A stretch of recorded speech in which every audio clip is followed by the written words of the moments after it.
ओम नमः शिवाय। आपके अपने YouTube चैनल जय मां गंजक में आपका बहुत बहुत स्वागत है। श्री शिव महापुराण की कथाओं को आगे बढ़ाते हुए आज की कथा का आरंभ हम शिव तत्व विवेचन अध्याय से करेंगे। उम्मीद करती हूँ कथा का पूरा फल लेने के लिए आप कथा को शुरू से लेकर अंत तक जरूर श्रवण करेंगे।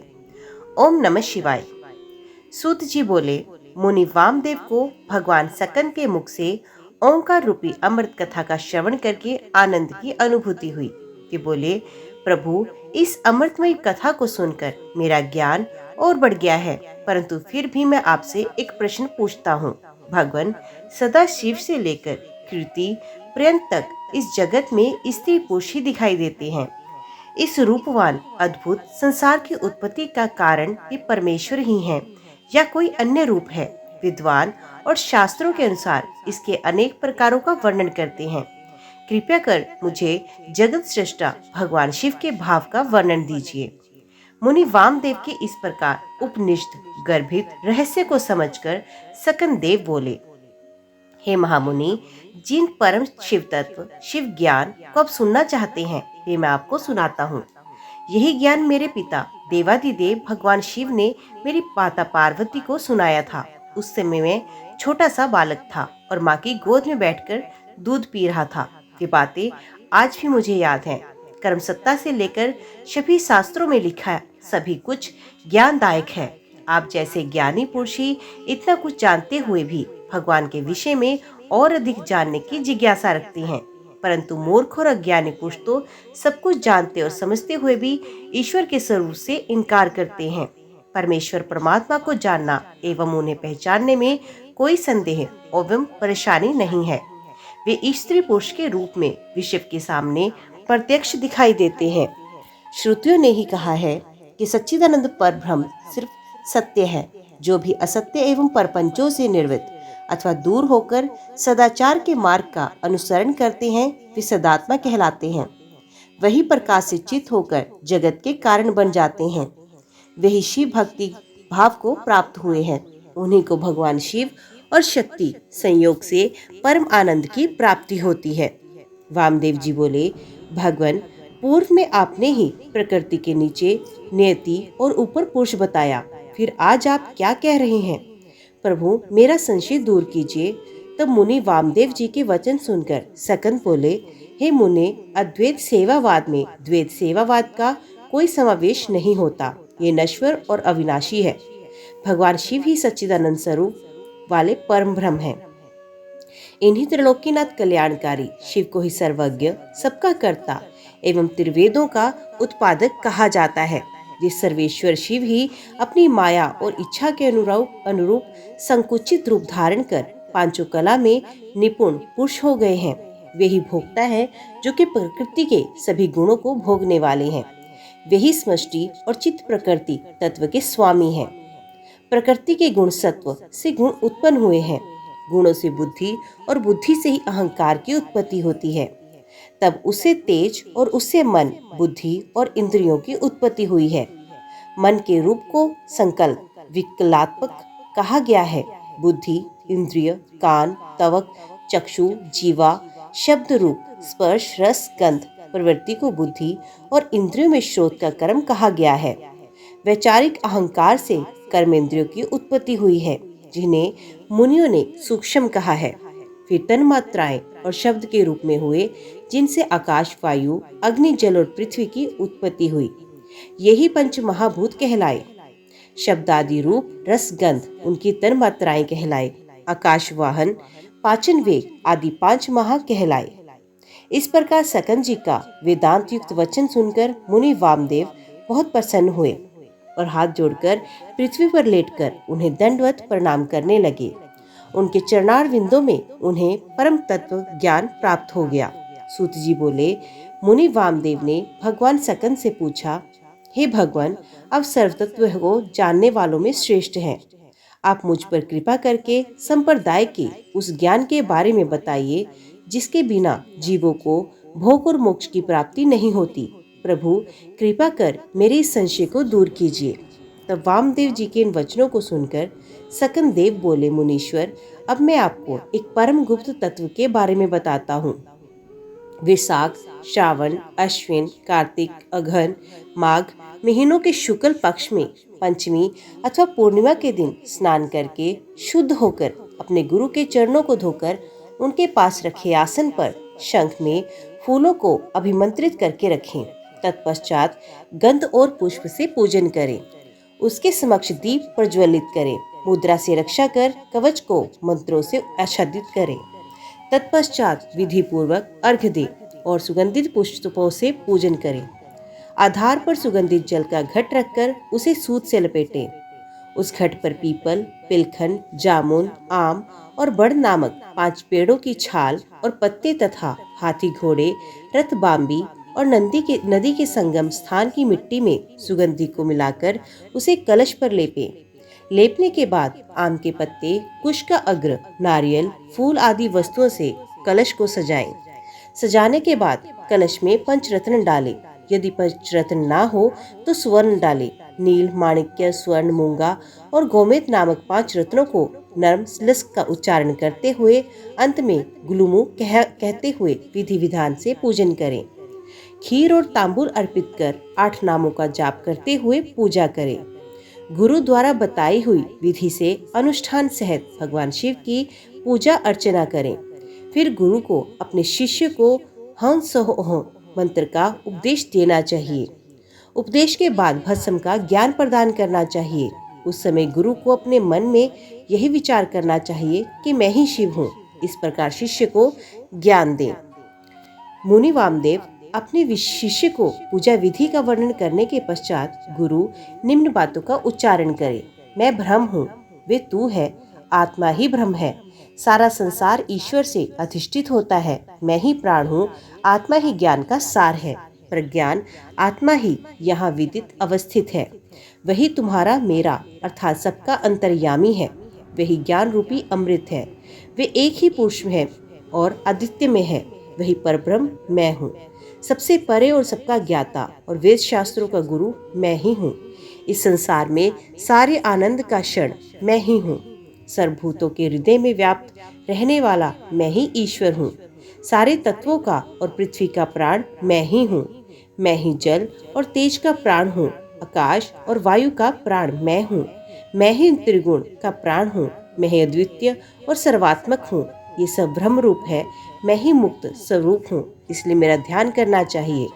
इस प्रकार भगवान सकन ने वामदेव जी से योगपट्ट का वर्णन किया। भगवान सकन बोले, हे मुनीश्वर, अब मैं आपको यतियों को शुद्धि प्रदान करने वाले शौर और स्नान की विधि बताता हूँ। जब शिष्य योग पद को प्राप्त हो जाए तब व्रत करने से पूर्व शौर करना चाहिए। गुरु को नमस्कार कर उनकी आज्ञा से शौर कराए। फिर नाई के कपड़ों को मिट्टी और जल से धुलाए। फिर शिव नाम का उच्चारण करते हुए हाथ की अनामिका और अंगूठे को अभिमंत्रित करें। आंखें बंद कर मंत्र का उच्चारण करें और दाहिनी ओर से शौर कराएं। आगे से पीछे की ओर सर मुड़वाएं और फिर मूछें भी साफ करवाएं और नाखून काट लें। तत्पश्चात नदी में 12 डुबकी लगाकर स्नान करें। बेल, पीपल या तुलसी के नीचे की मिट्टी लेकर उसका प्रोक्षण कर अभिमंत्रित करें। उस मिट्टी के 3 भाग करें। एक भाग से 12 बार हाथ मलकर साफ करें। दूसरे भाग की मिट्टी को सर से मुंह तक लेप कर 12 बार जल में डुबकी लगाएं। फिर 16 बार कुल्ला कर 2 बार आचमन करें। बची हुई मिट्टी का पूरे शरीर पर लेप करें। मन में ओंकार का भक्ति पूर्वक जाप करते हुए 16 बार प्राणायाम करें। फिर ज्ञान देने वाले गुरु का ध्यान करते हुए 3 बार साष्टांग प्रणाम करें। तत्पश्चात तीर्थ स्थान के जल में डुबकी लगाते हुए त्रिलोकीनाथ कल्याणकारी भगवान शिव का स्मरण करें।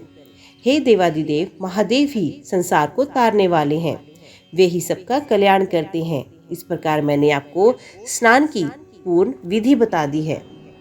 मुनि वामदेव बोले, हे भगवान सकन जी, मैंने सुना है कि योगियों का दाह कर्म नहीं किया जाता, उन्हें तो शुद्ध भूमि में स्थापित कर दिया जाता है, क्या ये सच है? तो मुनिवर के प्रश्न का उत्तर देते हुए असुर निकंदन सकन जी बोले, हे मुनिवर, ये प्रश्न एक बार महान शिव योगी भृगु ने स्वयं सर्वज्ञ त्रिलोकीनाथ भगवान शिव से किया था। उस समय जो शिव जी ने बताया था वही मैं बताता हूँ। ये परम ज्ञान सब साधारण मनुष्यों के लिए नहीं है। इस ज्ञान को शांचित वाले परम शिव भक्त शिष्य को ही बताना चाहिए, क्योंकि महाधैर्यवान योगीजन ही समाधि अवस्था को प्राप्त कर सकते हैं और वे ही शिव रूप से परिपूर्ण होते हैं। परंतु जो योगी मुनि अपने चित्त अर्थात मन को स्थिर करने में असमर्थ होते हैं और जल्द ही अधीर हो उठते हैं, जिन्हें समाधि की अवस्था का ज्ञान प्राप्त नहीं है, ऐसे योगियों को गुरु मुख से शिवजी का ज्ञान जानकर ध्यान करना चाहिए। प्रतिदिन प्रणव मंत्र का जाप करें और भगवान शिव का स्मरण करें, तभी योगी जनों को उत्तरायण की प्राप्ति होती है। भगवान सकंद बोले, मुनिवर, अब मैं आपको एकादशी विधि बताता हूँ। एक वेदी को लीपकर 5 मंडल बनाएं, उसमें 5 देवताओं की पूजा करें। भगवान शिव सर्वेश्वर हैं, उनकी कृपा से ही सब कार्य सिद्ध होते हैं, इसलिए हमें उनकी कृपा को नहीं भूलना चाहिए। भगवान शिव का स्वरूप मानकर शिवात्म देवताओं का ध्यान करके उनके चरणों में शंख के जल को समर्पित करें। ओम भूर्भुवस्वः मंत्र का जाप कर धूप दीप से प्रदक्षिणा कर नमस्कार करें। फिर हाथ जोड़कर प्रार्थना करें कि भगवान आप प्रसन्न होकर यति को शिव चरणों में रक्षित करें। प्रार्थना के पश्चात प्रसाद को कन्याओं को बांट दें। इसके पश्चात यति का पावन श्राद्ध करें, क्योंकि यति का एकादिष्ट श्राद्ध नहीं होता। 4 ब्राह्मणों को आमंत्रित करें, उनके चरण धोकर शिवजी की विधि विधान के अनुसार पूजा कर उनके समक्ष ही ब्राह्मण को भोजन कराएं। गोबर से लिपे स्थान पर रखे कुश के आसन पर बैठकर कहें कि मैं पिंडों को दान करता हूँ। ऐसा संकल्प करके 3 मंडलों का अपने परमात्मा, अंतरात्मा और आत्मा के लिए पूजा करें। मन में ये विचार करते हुए कि हमने आत्मा को पिंड दिया है, पिंड दान करें। कुछ से जल छिड़कर प्रदक्षिणा और नमस्कार करें। तत्पश्चात ब्राह्मणों को दक्षिणा दें। ऐसा करने से बाद रक्षा के लिए श्री हरि विष्णु की महापूजा करें और नारायण को बलि दें। अंत में वेदों और शास्त्रों को जानने वाले 12 ब्राह्मणों का गंध, अक्षत और पुष्पों से पूजन करें और प्रार्थना करें।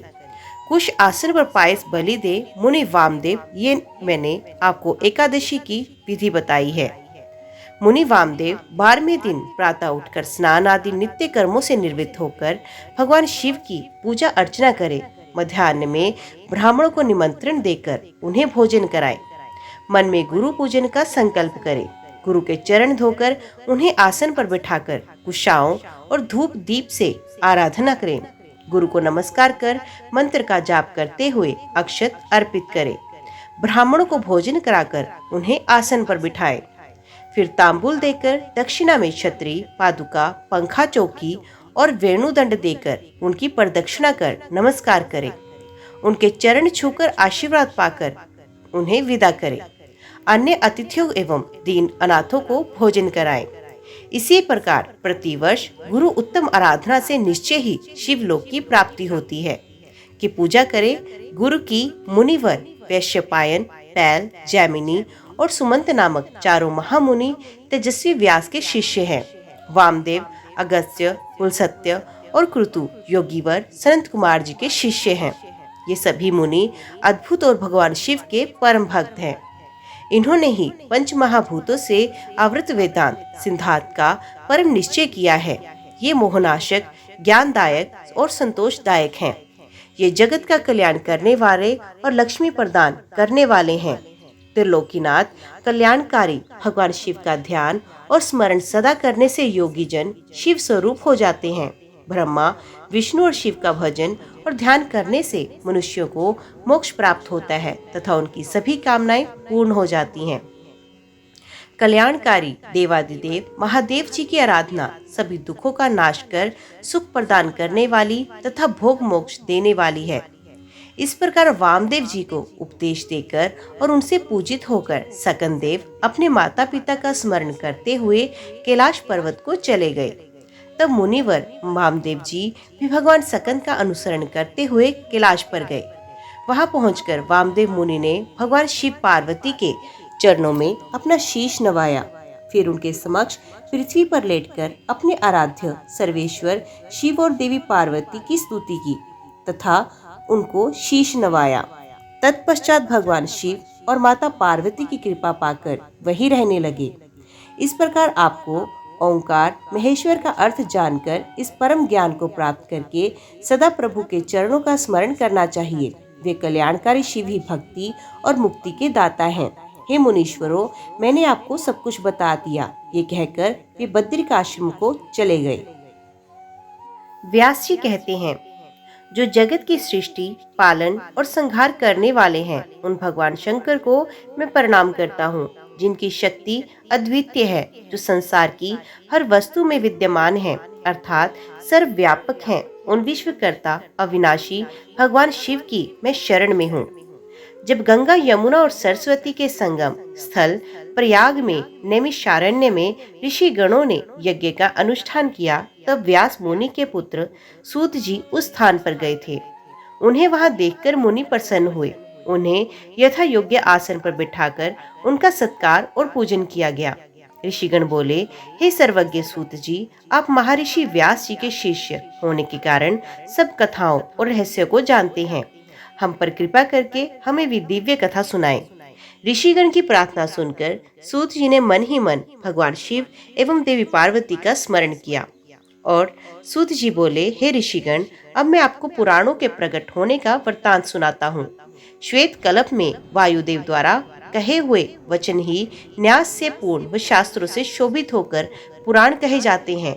4 वेद, 6 शास्त्र, मीमांसा, न्याय, धर्मशास्त्र एवं पुराण आदि 14 विद्याएं हैं।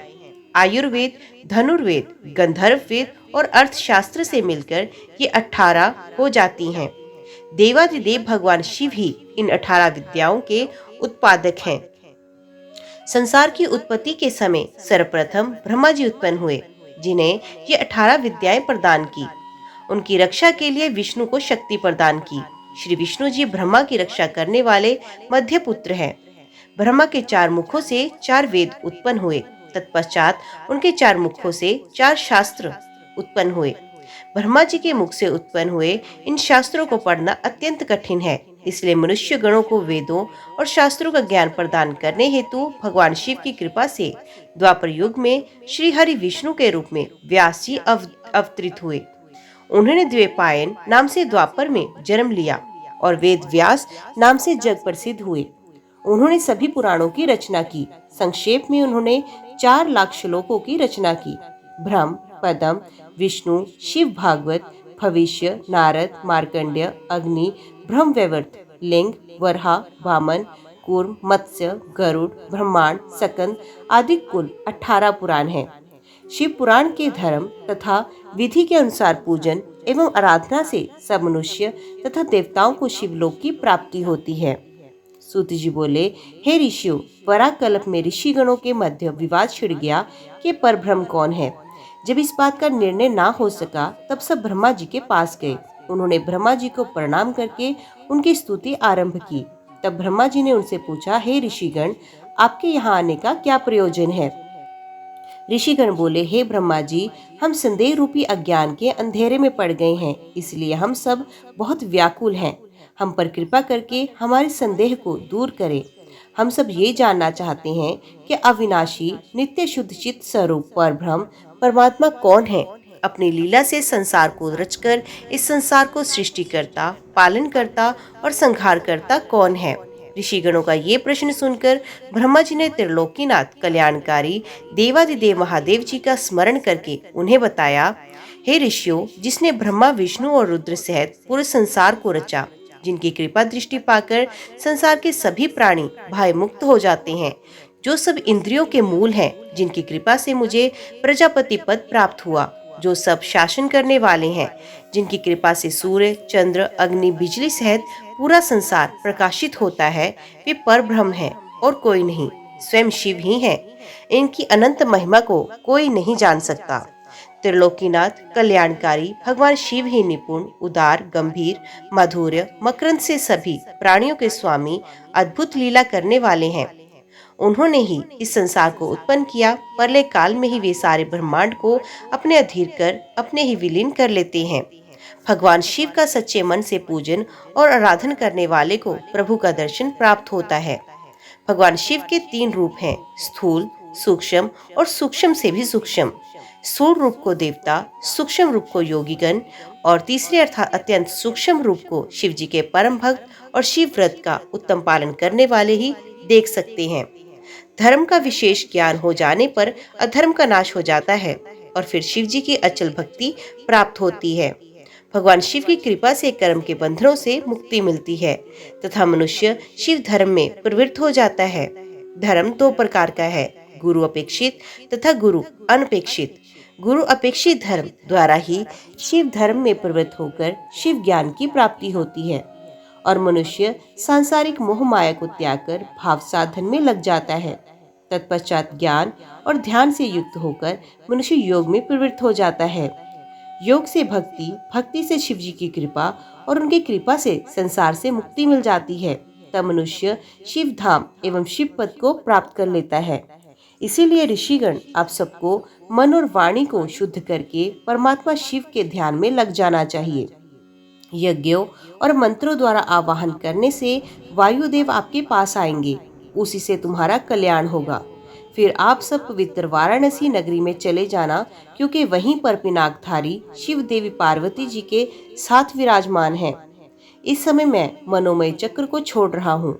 इस चक्र की नेमी जहाँ टूटे उसी स्थान पर आप महायज्ञ आरंभ करना। ये कहकर ब्रह्मा जी ने शिव जी का स्मरण करते हुए सूर्य के समान चमकते दिव्य अलौकिक चक्र को फेंक दिया। सब ऋषियों ने ब्रह्मा जी को प्रणाम कर चक्र के पीछे चलना आरंभ कर दिया। वे चक्र बहुत दूर तक चलकर एक बड़ी शिला से टकराया और उसकी नेमी टूट गई। तब वही स्थान नैमिषारण्य नाम से विख्यात हुआ। ऋषि गणों ने उसी स्थान पर महायज्ञ करने की दीक्षा ग्रहण की। एक समय की बात है, राजा पूर्वा रानी उर्वशी के साथ विहार करता हुआ उस स्थान पर पहुंचा। पूर्वा 18 समुद्र द्वीपों का स्वामी होते हुए भी उस भूमि को पाने की लिए ललचा गया। मोहित होकर वे उस भूमि को उनसे छीनने लगा। तब मुनिगण ने क्रोध में राजा पर कुशा का प्रहार किया, राजा को मार गिराया। इसी भूमिखंड पर ब्रह्मा जी ने सृष्टि की रचना की थी। इस भूमिखंड को पाकर ऋषिगण बहुत प्रसन्न और आनंदित हुए। ऋषिगण उन भाग्यशाली ऋषियों ने नैमिषारण्य क्षेत्र में भगवान शिव को प्रसन्न करने के लिए 10,000 वर्ष तक यज्ञ किया। तब ब्रह्मा जी से प्रेरित होकर वायुदेव ने उन्हें दर्शन दिए। उन्हें अपने सामने पाकर ऋषिगण बहुत प्रसन्न हुए। ऋषिगण ने वायुदेव को उत्तम आसन देकर उनका बहुत आदर सत्कार किया।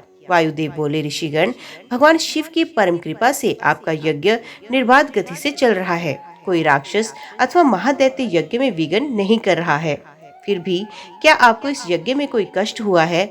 अपने शास्त्र स्तोत्र से, देवताओं और पितृ कर्मों से पितरों को पूजकर यज्ञ को विधि विधान से पूर्ण कर लिया है। ऋषिगण बोले, हे वायुदेव, हमने अपने अज्ञान रूपी अंधकार को दूर करने के लिए ब्रह्मा जी की आराधना की थी। तब उन्होंने प्रसन्न होकर हमें इस महायज्ञ को करने के लिए कहा था। उन्होंने ही हमें ब्रह्मा, विष्णु और रुद्र एवं देवों के स्वामी परब्रह्म परमेश्वर कल्याणकारी भगवान शिव को प्रसन्न करने के लिए शिव मंत्र जपने की आज्ञा दी। आपके शुभ गमन के विषय में भी ब्रह्मा जी ने बताया था। आपने यहाँ पधारकर हमारे महायज्ञ को पूर्ण किया। आपके दर्शन पाकर हम सबका जीवन सफल हुआ और हम सब कृतार्थ हुए। हे वायुदेव, आप हम सबको ये बताएं कि आपको ये ईश्वरीय ज्ञान कैसे प्राप्त हुआ, जिनका जन्म अभी तक प्रकट है। ऐसे ब्रह्मा जी अपने शिव भाव को कैसे प्राप्त किया? प्रभु, हमारी इस जिज्ञासा को शांत करें और हमें ज्ञान प्रदान करें। वायुदेव बोले, हे ऋषिगण, 21वें श्वेत रूप नामक कल्प में ब्रह्मा जी ने ब्रह्मांड की रचना करने के लिए भगवान शिव को प्रसन्न करने हेतु कठोर तपस्या की। तब उनकी कठोर तपस्या से प्रसन्न होकर कल्याणकारी शिव ने उन्हें अपने स्वरूप के दर्शन दिए। तत्पश्चात उन्हें परम शिव तत्व ज्ञान का उपदेश दिया। अपनी तपस्या के प्रभाव से ही मुझे ब्रह्म ज्ञान की प्राप्ति हुई। सर्वप्रथम मुझे पशु पशुपति संज्ञक ज्ञान प्राप्त हुआ। इस ज्ञान को वस्तु विनाशक माना जाता है। चेतन और प्रकृति दोनों का नायक ज्ञान ही है। पशुपाश एवं पति को तत्वज्ञ कहते हैं। क्षर, प्रकृति, अक्षर पुरुष और इन दोनों को प्रेरक परमेश्वर है। प्रकृति माया है, माया ही महेश्वर की परम शक्ति है। जीव अपने कर्मों का फल भोगने के लिए ही माया से आच्छादित रहता है। ऋषि बोले, हे वायुदेव, काल आदि क्या है, उसका कर्म व फल क्या है, भोग किसे कहते हैं और भोग के साधन क्या हैं? वायुदेव बोले, ऋषिगण, कला विद्या राग कला और नियति का भोक्ता मनुष्य है। हमारा शरीर ही भोग का साधन है। जब शिव भक्ति की भावना प्रबल होती है तब मनुष्य शिव स्वरूप हो जाता है। विद्या ज्ञान बढ़ाती है, राग को कला बढ़ाती है, सुख दुख से मोहित होकर आत्मा सत्व रज और तम गुणों को भोगती है। पंचभूत, पंच तन्मात्रा, पंच ज्ञानेन्द्रियां, पंच कर्मेंद्रियां, प्रधान बुद्धि, मन अहंकार विकार युक्त है। श्रेष्ठ पुरुषों ने आत्मा को भिन्न माना है। मनुष्य अपने कर्मों का ही फल भोगता है। ईश्वर सर्वज्ञ और अगोचर है, वे ही अंतर्यामी कहलाता है। शरीर तो दुखों की खान है, वे नश्वर है और नष्ट हो जाता है। संसार में आकर वे जन्म मरण के चक्कर में घूमता रहता है। आत्मा कभी नहीं मरती, वही अमर है। आत्मा एक के बाद दूसरा शरीर धारण करती है। जीवात्मा ज्ञानहीन होने के कारण सब दुख भोगने के लिए स्वर्ग और नरक में जाती है। ऋषि बोले, हे वायुदेव, पशु और पाश के स्वामी कौन है? वायुदेव बोले, हे ऋषियों, पशु और पाश के निवारक परमेश्वर हैं। परमेश्वर सर्वव्यापक हैं, उसने ही संसार का निर्माण किया। ईश्वर की प्रेरणा से ही जीव संसार में जन्म लेता है। परमात्मा ही सबका करता है। जिस प्रकार अंधे मनुष्य को कुछ दिखाई नहीं देता, उसी प्रकार मनुष्य ही भी परमेश्वर को नहीं देख पाता। पशु एवं पाश को जब ज्ञान प्राप्त होता है तो ब्रह्म ज्ञानियों को मुक्ति मिल जाती है। परमेश्वर महाज्ञानी और मायावी है, वे सारे संसार को अपने अधीन करते हैं। वही संसार की सृष्टि, पालन और संहार करने वाले हैं। त्रिलोकीनाथ देवादिदेव भगवान शिव ही परमेश्वर हैं। उन्होंने ही आकाश और पृथ्वी की रचना की। उन्होंने ही सभी जीवों एवं देवताओं को रचा, अतः वे ही पुराण पुरुष हैं। अपनी अपार अलौकिक शक्ति से उन्होंने पूरे त्रिलोक की रचना की और उसका पालन करते हैं तथा समय आने पर इसका विनाश भी स्वयं करते हैं। संसार रूपी वृक्ष के दो पत्ते हैं, जीवात्मा और परमात्मा। जीवात्मा अपने कर्म के फल को भोगती है और परमात्मा उसका लेखा जोखा रखता है। परमात्मा का प्रकाश एवं तेज चारों ओर फैला हुआ है। गृहोपनिषद के अनुसार परब्रह्म को जानने वाला मनुष्य जन्म मरण के बंधनों से मुक्त हो जाता है। इसलिए सदाशिव की भक्ति पर मोक्ष प्राप्ति की इच्छा करनी चाहिए। वे कल्याणकारी सदाशिव ही सब कामनाओं को पूरा करने वाले हैं। उनके अमृत में ज्ञान के बिना मुक्ति संभव नहीं। अतः सर्वव्यापक सर्वेश्वर शिव का ही ध्यान और स्मरण करना चाहिए। ऋषि बोले, हे देव, इस विश्व की सृष्टि, पालन और संहार रूपी चक्र के निरंतर चलने से ही जीव की उत्पत्ति एवं विनाश होता है। हमें इस काल को अपने अधीन रखने वाले के विषय में बताएं। वायुदेव बोले, हे मुनियों, जिस काल के विषय में आप जानना चाहते हैं वे भगवान शिव का ही तेज और दिव्य रूप है। काल को कालात्मा नाम से जाना जाता है। इस चराचर जगत में कोई भी काल के सामने रुकावट नहीं डाल सकता। त्रिलोकीनाथ कल्याणकारी भगवान शिव ही अंशांश शक्ति ही इस कालात्मा में कार्य कर रही है। इस काल शक्ति के पूरे विश्व को अपने अधीन कर रखा है। ये काल सिर्फ भगवान शिव के ही अधीन है, क्योंकि इसमें स्वयं शिव शक्ति विद्यमान है। इस काल को रोक पाना किसी के वश में नहीं, कोई इसका उल्लंघन नहीं कर सकता। अपनी अथाह बल शक्ति के कारण ही ये त्रिलोक पर अपना अखंड राज्य कर रहा है। भगवान शिव की शक्ति से ही ये सब जीवों को उनके सुख दुख का फल देता है। काल के अनुसार ही वायु, धूप, ठंड और मेघ द्वारा जल प्रदान करता है। समय पर सूर्य देव अपनी तेज किरणों से जगत को तृप्त करते हैं, खेतों में अन्न पैदा करते हैं तथा फल फूल प्रदान करते हैं। जब मनुष्यगण इस काल तत्व को भली भांति समझ लेते हैं तब उन्हें परमेश्वर शिव के दर्शन प्राप्त होते हैं। काल के स्वरूप को जान लेने पर ही शिव कृपा से काल का अतिक्रमण किया जाता है। इसे ही तो अमरता कहते हैं, यही मुक्ति है। ऋषिगण बोले, हे वायुदेव, अब आप हम पर कृपा करके आयु का परिमाण और संख्या के बारे में बताएं। वायुदेव बोले, हे ऋषिगण, प्रलय काले आने तक की अवधि ही पूर्ण काल की अवधि है। 15 निमेष की काष्ठा होती है। 30 काष्ठाओं का एक मुहूर्त अर्थात दिन रात। 15 दिन रातों का एक पक्ष होता है। इस प्रकार महीने में 2 पक्ष, शुक्ल पक्ष और कृष्ण पक्ष होते हैं। पितरों के दिन और रात क्रमश शुक्ल पक्ष और कृष्ण पक्ष होते हैं। 6 महीनों का एक अयन होता है। 2 अयन पूरे होने पर एक पूरा वर्ष हो जाता है। मनुष्यों का 1 वर्ष देवताओं के 1 दिन और रात के बराबर होता है। मनुष्यों की एक अयन के दक्षिण होने पर दक्षिणायन अर्थात देवताओं की रात और उत्तर होने पर उत्तरायण अर्थात देवताओं का दिन होता है। इस प्रकार मनुष्यों के 308 वर्ष पूरे होने पर देवताओं का एक वर्ष होता है। देवताओं के वर्षों से युगों की गणना होती है। सतयुग, त्रेता युग, द्वापर युग और कलयुग नामक 4 युग कहे गए हैं। इसमें सतयुग देवताओं के 4 सहस्र वर्षों का होता है, जिसमें 400 वर्ष संध्या तथा 400 वर्ष संध्याश के होते हैं। त्रेता युग में 30,000 वर्ष, द्वापर युग में 2,000 वर्ष और कलयुग में 1,000 वर्ष होते हैं। 4 युगों के 1,000 वर्ष बीतने पर एक कल्प पूरा होता है। 71 चतुर्युगी का एक मनवंतर होता है। ब्रह्मा जी का एक दिन एक कल्प के बराबर होता है। 8,000 वर्षों का एक वर्ष और 8,000 वर्षों का एक युग होता है। हजारों वर्षों का एक संवन बनता है। ब्रह्मा जी की आयु 30,000 वर्ष संवन का समय बीतने पर पूरी हो जाएगी। इस प्रकार ब्रह्मा जी की पूरी आयु श्री हरि विष्णु के एक दिन के बराबर है। श्री हरि विष्णु की आयु रुद्र के एक दिन के बराबर है। रुद्र की आयु पूरी होने पर ही काल की गणना पूरी होती है। त्रिलोकीनाथ भगवान शिव की कृपा से ही 5,40,000 वर्षों की उनकी आयु में सृष्टि का आरंभ से अंत हो जाता है, परंतु भगवान शिव अविनाशी हैं। काल उनको अपने वश में नहीं कर सकता। ईश्वर का एक दिन सृष्टि की उत्पत्ति तथा रात उसका संहार होती है। ऋषिगण सबसे पहले परब्रह्म से शक्ति उत्पन्न हुई। वे शक्ति माया कहलाई और उससे ही प्रकृति पैदा हुई। भगवान शिव की ही प्रेरणा से ये सृष्टि उत्पन्न हुई। इस सृष्टि की उत्पत्ति अनुलोम वृत्तिलोम से इसका नाश होता है। ये जगत 5 कलाओं से पूर्ण एवं अप्रकट कारण रूप है। इसके मध्य में आत्मा अनुष्ठित है। त्रिलोकीनाथ देवादिदेव महादेव शिव ही सर्वज्ञ, सर्वशक्तिमान, सर्वेश्वर और अनंत है। वे सदाशिव ही सृष्टि की रचना, पालन और संहार करते हैं। सृष्टि के आरंभ से समाप्त होने तक ब्रह्मा जी के 100 वर्ष पूरे होते हैं। ब्रह्मा जी की आयु के 2 भाग प्रथम पृथ और द्वितीय पृथि है। इनकी समाप्ति पर ब्रह्मा जी की आयु पूरी हो जाती है। उस समय अव्यक्त आत्मा और मध्य कार्य को ग्रहण करती है। अव्यक्त में समावेश होने पर उत्पन्न विकार का संहार करने के लिए प्रधान तथा पुरुष धर्म सहित रहते हैं। सत्व गुण एवं तमोगुण से ओतप्रोत दोनों प्रकृति पुरुष व्याप्त है। जब ये दोनों गुणों में समान हो जाते हैं तो अंधकार के कारण अलग नहीं हो पाते। तब शांत वायु द्वारा निश्चल होता है। अद्वितीय रूपधारी महेश्वर अपनी महेश्वर रूप रात्रि का सेवन करते हैं। प्रातः काल में महेश्वर अपनी योग शक्ति द्वारा प्रकृति पुरुष में प्रविष्ट हो जाते हैं।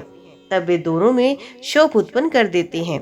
तब उनकी आज्ञा से चराचर जगत में सभी प्राणियों की उत्पत्ति होती है।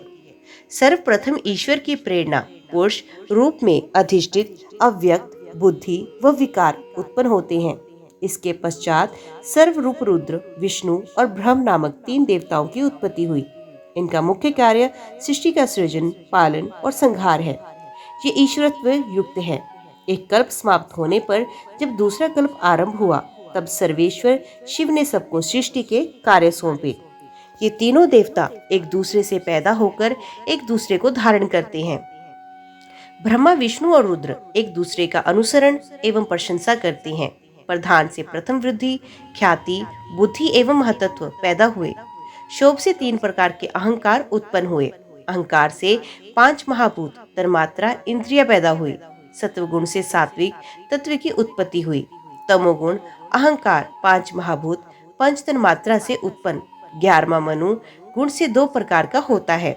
प्राणियों में 2 प्रकार के गुण होते हैं। समस्त प्राणियों में आदिभूत होता है। उससे आकाश व आकाश से स्पर्श गुण की उत्पत्ति होती है। स्पर्श गुण से वायु, वायु गुण से रूप, रूप गुण, रूप से तेज, तेज से रस गुण, रस से गंध गुण व गंध से पृथ्वी की उत्पत्ति होती है। फिर इन 5 महाभूतों से सारा संसार निर्मित होता है। महदादिक से एक विशेष अंड की उत्पत्ति होती है। तब ब्रह्म उस अंड में वृद्धि पाकर ब्रह्मा नाम से क्षेत्रज्ञ जाता है। यही सर्वप्रथम शरीरधारी पुरुष है। ये तीनों गुणों को अपने अधीन रखते हैं। इन्हीं तीनों गुणों के कारण वे अपने शरीर के 3 विभाग करते हैं। सृष्टि कार्य में ब्रह्मा, पालन में विष्णु एवं संहार कार्य में रुद्र कार्य करते हैं। उस विराट नायक का गर्भ बंधन सुमेरु पर्वत से होता है। समुद्र का जल उसका गर्भाशय है। एवं इस अंड में लोक निवास करते हैं। इन लोकों में सूर्य, चंद्र, नक्षत्र, वायु का निवास है। जल इस अंड को ढक के रखता है। जल से 10 गुना तेज, तेज से 10 गुना वायु, वायु से 10 गुना आकाश उस आदि भूत को ढक कर रखता है। फिर महत्व आदि को प्रकृति चारों ओर से ढके रहती है। इन 7 आवरणों में अंड रहता है। इस प्रकार ये 8 प्रकृतियां हैं। अव्यक्त द्वारा ही संपूर्ण संसार निर्मित हुआ है और उसी में विलय भी हो जाता है। काल के अधीन गुण भी सम और विषम होते हैं। गुणों की कमी अथवा विशेषता होने पर सृष्टि की रचना होती है और इनका सामंतव होने पर प्रलय हो जाता है। ब्रह्मा की यही योनि है और ये अंड ही ब्रह्मा का निश्चयात्मक क्षेत्र है। प्रकृति सर्वगामिनी है जिसमें सहस्र अंड रहते हैं। उन अंडों में चतुर्मुख विष्णु, ब्रह्मा एवं रुद्र को प्रकृति रचती है। ये तीनों शिव जी की समीपता पाकर स्थिर रहते हैं। व्यक्त से अव्यक्त, अव्यक्त से अंड, अंड से ब्रह्मा उत्पन्न होकर संपूर्ण लोक की रचना करते हैं। सृष्टि की रचना और प्रलय काल में उसका नाश तो परमेश्वर की लीला है। ओम नमः शिवाय। आज की वीडियो में इतना ही। उम्मीद करती हूँ वीडियो आपको पसंद आई होगी। वीडियो पसंद आई हो तो वीडियो को लाइक और चैनल को सब्सक्राइब जरूर कीजिएगा। ओम नमः शिवाय लिख के अपनी हाजिरी और कमेंट बॉक्स में अपने सुझाव देना ना भूलिएगा। तो मिलते हैं अगले अध्याय के साथ। तब तक के लिए देखते व सुनते रहिए। जय मां कंजक, जय माता दी।